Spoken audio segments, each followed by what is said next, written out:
बहुत से लोग ये समझते हैं कि उनकी रोज़मर्रा ज़िंदगी में तवानाई का एक बड़ा हिस्सा चाय की प्याली से आता है, क्योंकि पाकिस्तान में चाय एक मशरूब ही नहीं बल्कि खूबसूरत रवायत भी है। एक लम्हे की राहत, बातचीत की बुनियाद और दोस्त और ख़ानदानों को इकट्ठा करने का एक खूबसूरत ज़रिया भी है। National T and high craft institute में काम करने वाले साइंसदान और किसान ना इसको सिर्फ माशी तौर पर बल्कि खुशी की फसल के तौर पर देखते हैं।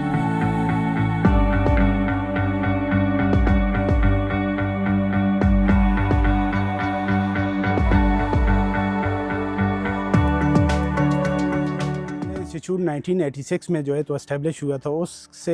उसके बाद जो है तो हम चाय के ऊपर जो है तो मुख्तलिफ प्रोजेक्ट्स के अंदर भी इसके ऊपर हमने काम किया और मुख्तलिफ मराइल में इसकी मुख्तलिफ हम जो है तो रिसर्च बेसिस पे देखते रहे कि आए कि किस एस्पेक्ट से जो है तो इस चाय की हमारी क्वालिटी जो है तो बेहतर हो सकती है।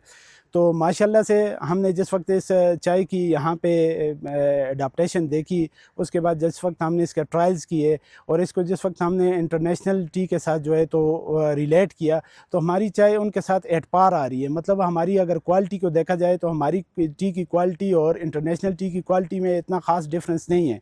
और अगर प्रोडक्शन वाइज देखें तो हमारी जो है तो पर एकड़ जो है तो प्रोडक्शन तकरीबन 2500 से लेकर 3500 केजी फ्रेश टी लीव्स हैं।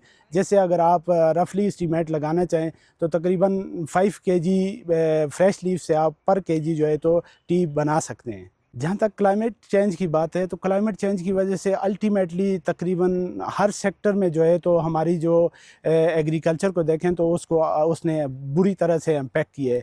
चूँकि क्लाइमेट चेंज की वजह से या तो अनइवन रेनफॉल हो रही है या फिर वंस स्पेल शुरू हो जाते हैं वो फिर ख़त्म नहीं होता और मतलब प्रॉपर टाइम पे आपकी रेनफॉल नहीं होती, जिसकी वजह से आपकी क्रॉप्स जो है तो बैडली अफेक्ट हो रही हैं।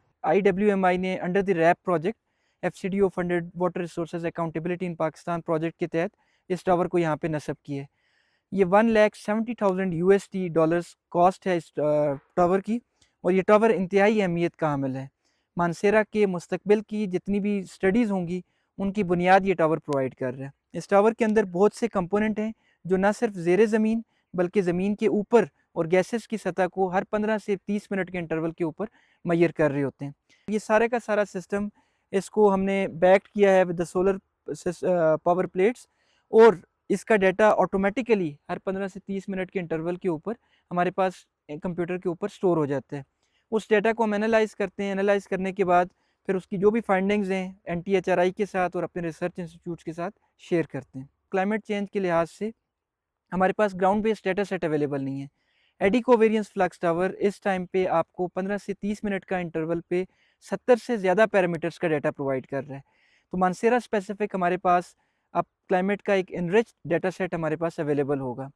अगर आप KP गवर्नमेंट की क्लाइमेट चेंज पॉलिसी को देखें तो Mansehra district one of the most vulnerable region है जिसमें लैंडस्लाइड, फ्लड्स, अर्थक्वेक यहाँ पे अक्कर हो सकते हैं। तो उस कॉन्टेक्स्ट में इस टावर की अहमियत ज़्यादा हो जाती है क्योंकि ये हर 15 से 30 मिनट के इंटरवल पे जो डाटा आपको प्रोवाइड कर रहा है, इसका जब आप एनालिसिस करेंगे तो in the form of research paper या आर्टिकल जब गवर्नमेंट को हम प्रेजेंट करेंगे तो वो बेहतर तरीके से इस जगह के लिए पॉलिसीज़ भी बना सकते हैं और किसानों के लिए और हमारी लोकल कम्युनिटी के लिए उसके लिए सर्टन डिफरेंट मेजर्स ले सकते हैं जिससे लॉसेस को कम किया जा सकता है।